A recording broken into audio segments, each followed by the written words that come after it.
Olá, conscientes. Meu nome é Felipe e hoje vamos conversar com o Duílio. Duílio, boa noite. Primeiramente, eu queria que você se apresentasse um pouco e apresentasse um pouco sua pesquisa, depois a gente conversa um pouco sobre ela. Boa noite, Felipe. Boa noite, consciente.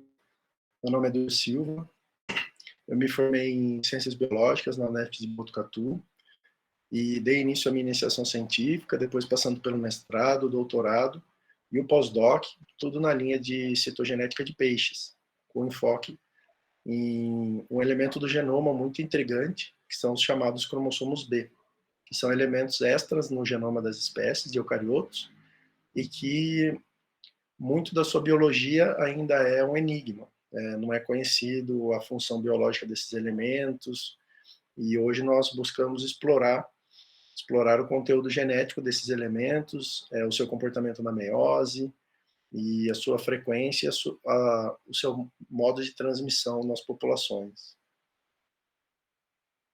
Você podia falar um pouquinho melhor, o que esse cromossomo D exatamente? Sim, eu não entendo muito bem dessa parte, né? Então, o que é de especial nesse cromossomo? Claro, né?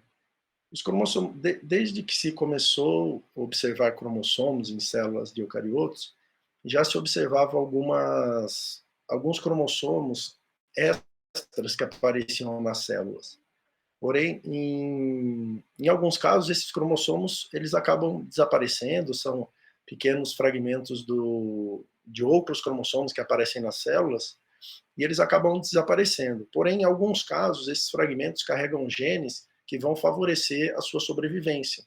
Então, se nós retomarmos aquele conhecimento da escola, né, nós temos os cromossomos do complemento padrão, e na espécie humana, por exemplo, nós temos os cromossomos sexuais, o XX e o XY, correto? Que já são um tipo de cromossomo especial. Em algumas espécies de eucariotos, inclusive em humanos até existe uma discussão, existem os cromossomos B, que são elementos que foram considerados por muito tempo como elementos parasitas do DNA, ou foram considerados como elementos inertes, que não se expressavam ou que não tinham uma função, alguma função mais eminente, assim, que provocasse alguma modificação na célula. Porém, com as tecnologias atuais de sequenciamento, que permitem verificar a expressão gênica desses elementos, já se foram encontrados diversos genes presentes nesses cromossomos, alguns dos quais são expressos. Então, já essa visão de que esses elementos são inertes ou que por algum tempo foram considerados DNA lixo, vem sendo mudada.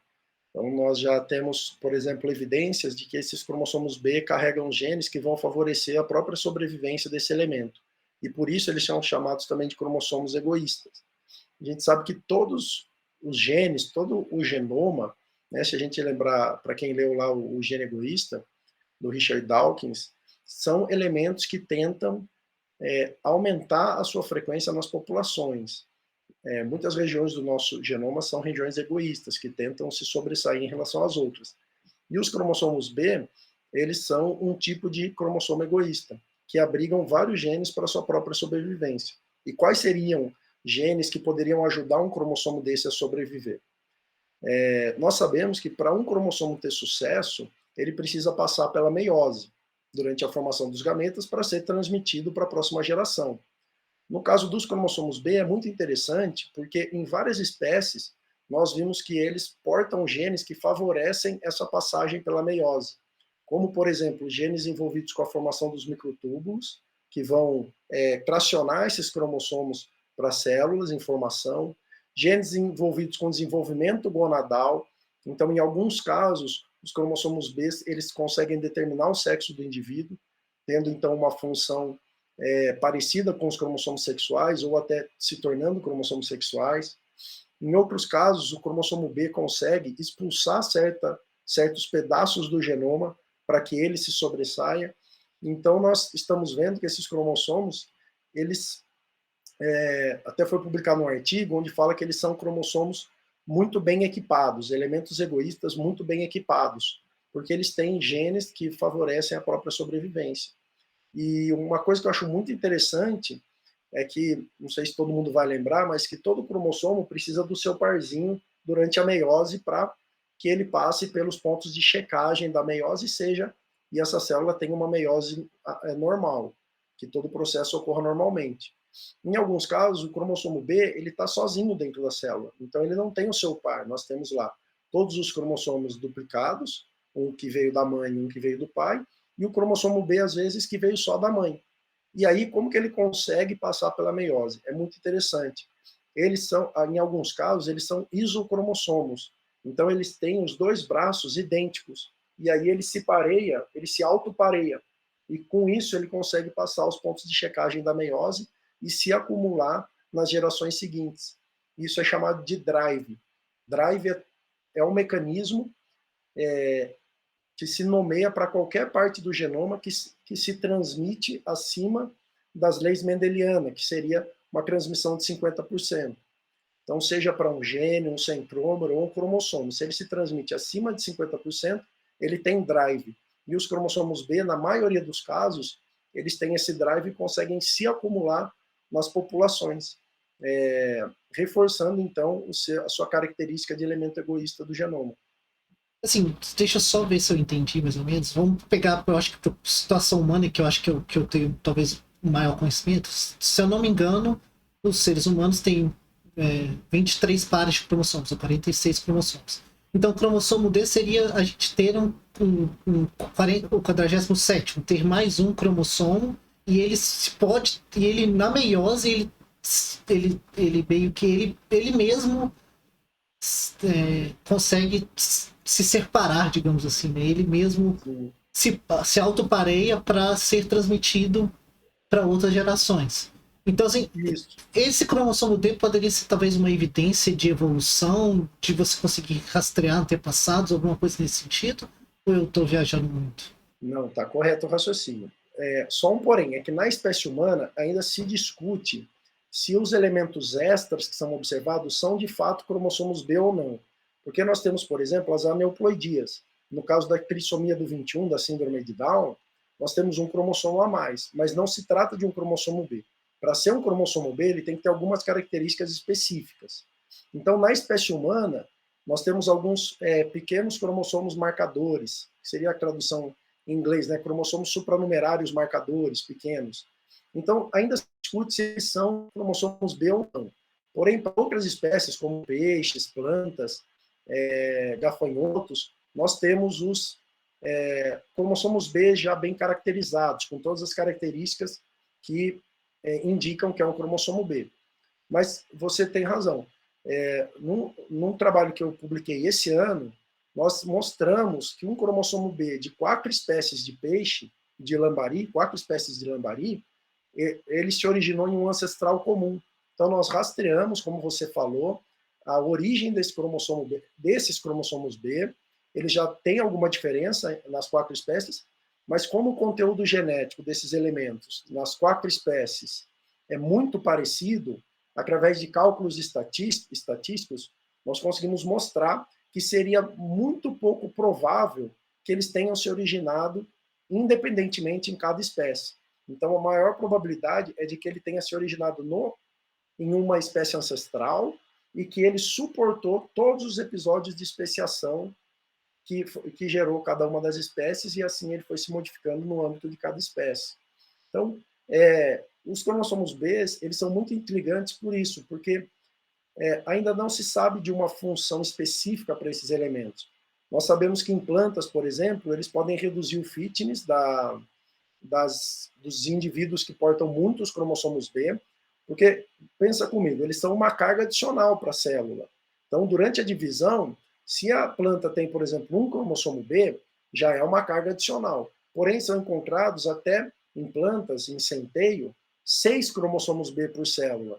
Então, isso é uma carga muito grande. Normalmente, eles são cromossomos... Normalmente não, em alguns casos, eles são cromossomos grandes. Então, é difícil a célula se dividir com tal carga genética. Então, eles podem causar uma redução no fitness. Em outros casos, eles, como eu já disse previamente, eles podem determinar o sexo dos indivíduos. E aí, qual seria a vantagem de ele modificar o sexo de um indivíduo? Por exemplo, em peixes, a quantidade de indivíduos na próxima geração é determinado pelo número de ovócitos, que são os gametas femininos. Porque o número de ovócitos que é limitado, o número de espermatozoides, ele é praticamente infinito quando o macho coloca esses espermatozoides na água. E aí, se você tem o maior número de fêmeas durante a reprodução, você tem mais indivíduos para serem gerados nessa próxima geração. Então, o cromossomo B transformar um indivíduo que seria macho em fêmea traria uma vantagem, inclusive, para o próprio aumento da frequência desse cromossomo B na população. Nossa, muito interessante essa questão, né? Da próprio dele estar ali influenciando na evolução da espécie, digamos assim. Né? Porque se ele pode gerar mais fêmeas e as fêmeas ajudariam a proliferar mais, a criar mais indivíduos para a espécie, ele acaba assim, ajudando, né? Levando no caminho da evolução para essa espécie. Eu acho essa muito interessante. E, assim, teria alguma, não sei, algum risco desse cromossomo ele atrapalhar outros, o código genético dele interferir em outros cromossomos? Sim, o cromossomo B, nós costumamos dizer que quando uma espécie tem um cromossomo B, o genoma dessa espécie ele está o tempo todo em uma batalha contra o cromossomo B. A gente até compara com a corrida da Rainha Vermelha, do livro da Alice no País das Maravilhas, onde ela diz que você precisa ficar o tempo todo correndo para ficar no mesmo lugar. Então, o cromossomo B, sendo um elemento egoísta, ele vai tentar se acumular naquela espécie. E o genoma padrão, que é chamado de genoma A, ele tenta o tempo todo expulsar esse cromossomo B.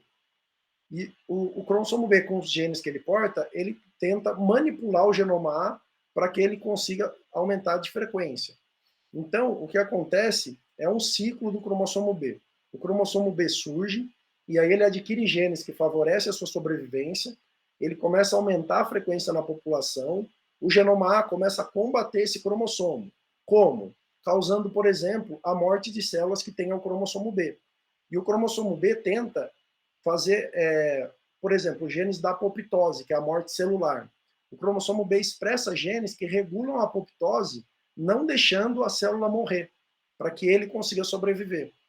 Então, vai acontecendo essa guerra entre o genoma A e o cromossomo B, e se o genoma A conseguir, de fato, expulsar o cromossomo B, esse cromossomo B some na população.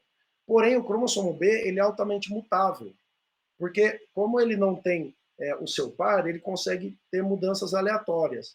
Então, quando ele está sendo, quando o genoma A está ganhando essa guerra, ele pode sofrer mutações e gerar novas armas, novos genes que vão favorecer a sua sobrevivência, dando início a um novo ciclo de invasão do cromossomo B na população. Então, é justamente isso que a gente busca investigar hoje em dia. Verificar quais genes ele altera a expressão, o tamanho desses cromossomos B, como que isso interfere na célula, como que o B se comporta na meiose. Então, diversos trabalhos estão sendo desenvolvidos para tentar entender todas essas questões em aberto. Deixa eu vou voltar aqui duas coisas, dois pontos que me trouxeram nisso. O primeiro, então, no indivíduo pode ter células que têm esse cromossomo B e pode ter células que não. Isso seria uma pergunta. E outra pergunta, assim, pensando nos peixes. Talvez tentar manipular esse cromossomo B, ou talvez, não sei se geneticamente ou no laboratório, mas para que esse cromossomo B no peixe faça com que ele, sei lá, ganhe mais massa, no sentido de criatórios de peixe poderem ter peixes, ter mais peixes disponíveis para o alimento de população, alguma coisa nesse sentido? É interessante. A primeira pergunta, né, sobre se todas as células de um indivíduo têm o cromossomo B, então são encontrados cromossomos B que estão presentes em todas as células do indivíduo, em algumas espécies, e outros tipos que estão presentes em apenas algumas células. Então você encontra células com nenhum cromossomo B, com um, com dois, às vezes até com três no mesmo indivíduo. É importante lembrar que o genoma de peixes, por exemplo, ele é muito plástico. Então, a presença de um ou dois cromossomos a mais acaba não interferindo na biologia do animal. Diferentemente da espécie humana, onde um pequeno fragmento de cromossomo já altera o fenótipo. Então, nós temos esse caso, cromossomos B estáveis, que estão presentes em todas as células, e cromossomos B instáveis, que estão presentes em algumas células de determinado tecido ou não.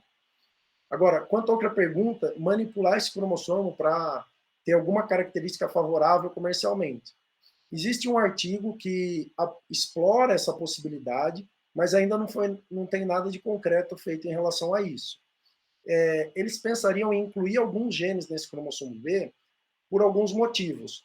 Quando você faz um animal transgênico, você tem que inserir um gene em alguma região do genoma. E muitas vezes você vai inserir em regiões que sofrem alta seleção. E esse elemento transgênico acaba sendo não tendo sucesso, né? Você não consegue chegar no resultado que você queria. E como eu disse, o cromossomo B ele tem uma capacidade de se acumular na população e de ter uma alta transmissão. Então, você inserir um gene no cromossomo B poderia ser uma ferramenta muito poderosa, porque rapidamente, em poucas gerações, esse elemento seria transmitido para muitos indivíduos. E aí você teria um resultado melhor. Só que nada de concreto ainda foi feito. Uma questão que deveria se pensar quanto a isso seria a possibilidade desse cromossomo B escapar para uma população que não porta esse cromossomo B, porque, como eu falei, ele está sempre em uma guerra com o genoma A, em uma corrida adaptativa entre o genoma A e o cromossomo B. Em uma população que não tem cromossomo B, se você introduz um cromossomo B de uma outra população, nós não sabemos qual pode ser o resultado. Em gafanhotos, pesquisadores da Espanha fizeram isso. E rapidamente esse cromossomo B foi expulso. Aparentemente porque o genoma A dessa população conseguiu combater o cromossomo B rapidamente. Mas é uma possibilidade sim, inclusive em plantas, que isso aí seria mais fácil de fazer, os pesquisadores pensam em manipular o cromossomo B de alguma forma para inserir genes de interesse e ver o que acontece. Mesmo que você falou, assim, pode trazer muito benefício, mas também é uma incógnita. Então, realmente, eu acho que a parte ética do que pode acontecer se for feito isso também tem que ser levado em consideração aí, nesse sentido de que pode dar muito errado também. A gente pensar em fazer alguma coisa para, sei lá, aumentar, dar ganho de peso e depois esses cromossomos espalhar para outras espécies e levar alguma coisa que a gente não pensou. Mas então, eu achei, nossa, super interessante tudo que você falou, assim, eu realmente não fazia ideia que existiam esses cromossomos a mais, né, digamos assim, esse cromossomo que não faz parte exatamente do genoma A. E assim, realmente é uma área de pesquisa assim, que deve ter muito pela frente ainda para crescer em relação a essa questão de manipulação, até questão de entendimento, pelo que você falou, ainda tem muito oportunidade de estudo nessa área, até mesmo de entendimento de evolução, ou que pode ser depois, né? Que a gente pode prever para o futuro a partir desses cromossomos, não sei. Eu queria perguntar se você tem mais alguma consideração, alguma coisa a acrescentar sobre o tema. E é isso. Não, é só isso, né? Os cromossomos B são, como eu disse, são elementos enigmáticos. Tem muita coisa ainda para a gente pesquisar, para entender como que é a biologia no geral desses cromossomos, como que eles conseguem. Hoje, o que a gente busca é entender como que ele consegue manipular o genoma A e como que é essa relação, como que ele consegue silenciar alguns genes, como que o genoma A também consegue silenciar o cromossomo B e tentar entender essa relação, que é agora a parte mais difícil, porque a parte de você identificar o conteúdo, ela é trabalhosa, mas o conteúdo ele não muda tão rapidamente ao longo do tempo. Agora, a expressão, ela muda ao longo da época do ano, o estágio de maturação do indivíduo. Então, nós precisamos coletar amostras muito bem delineadas para conseguir ver essa relação entre diversos genes que o cromossomo B pode estar afetando. Sejam genes que estão presentes nesse elemento ou genes que estão presentes no genoma A que pode existir uma interação. Então, ainda nós temos projetos, né? Tivemos agora recentemente o Congresso Internacional sobre Cromossomos, onde foi discutido amplamente esses elementos, e existe uma comunidade muito empolgada, assim, muito interessada em estudar os cromossomos B, e eu acredito que no futuro próximo a gente vai ter algumas respostas e muito provavelmente alguns pesquisadores já estejam tentando manipular esses elementos para identificar principalmente quais redes regulatórias eles estão envolvidos. Eu queria agradecer muito a sua presença aqui no Projeto Consciência, Duílio. Muito obrigado por ter aceito estar aqui, participar e falar um pouco sobre a presença desses cromossomos B em espécies, né, especificamente em peixes, que é a sua pesquisa. Sim, foi muito interessante saber sobre isso. Eu não fazia ideia que existiam esses cromossomos. E assim, muito obrigado. Eu queria pedir a todos os conscientes que estão assistindo, se você gostou desse vídeo, desse conteúdo, né, do que a gente tem, da abordagem que a gente quer aqui trazer pesquisadores para falar sobre suas pesquisas, dá um like no vídeo, compartilhe, envia para alguém que também vai gostar de saber sobre esses assuntos. A gente tem o Instagram do @consciência, @consciênciaYTBR. Lá você vai ser notificado de toda vez que sai um vídeo, vai ter a thumb lá do vídeo. Eu queria realmente agradecer muito, Duílio. Muito obrigado por estar aqui. Se você quiser falar alguma coisa final, senão a gente vamos finalizando o vídeo. É isso aí, obrigado pela oportunidade também. Para mim é um prazer divulgar a nossa pesquisa. Eu acho que quanto mais a gente divulgar, quanto mais as pessoas souberem o que a gente faz, é muito importante, né? É uma contrapartida que a universidade pode dar para a população e a gente tem que sempre buscar falar numa linguagem que todo mundo entenda, né? Pelo menos o básico do que a gente faz. Então, eu acho muito interessante iniciativas como essa sua, de divulgar a ciência para o maior número de pessoas possível. Então, fica meus parabéns pelo canal aqui. E, assim, como eu disse, para mim é um prazer poder participar desse tipo de iniciativa. Muito obrigado. Então, isso foi mais um Consciência. Até o próximo. Muito obrigado. Tchau. Tá?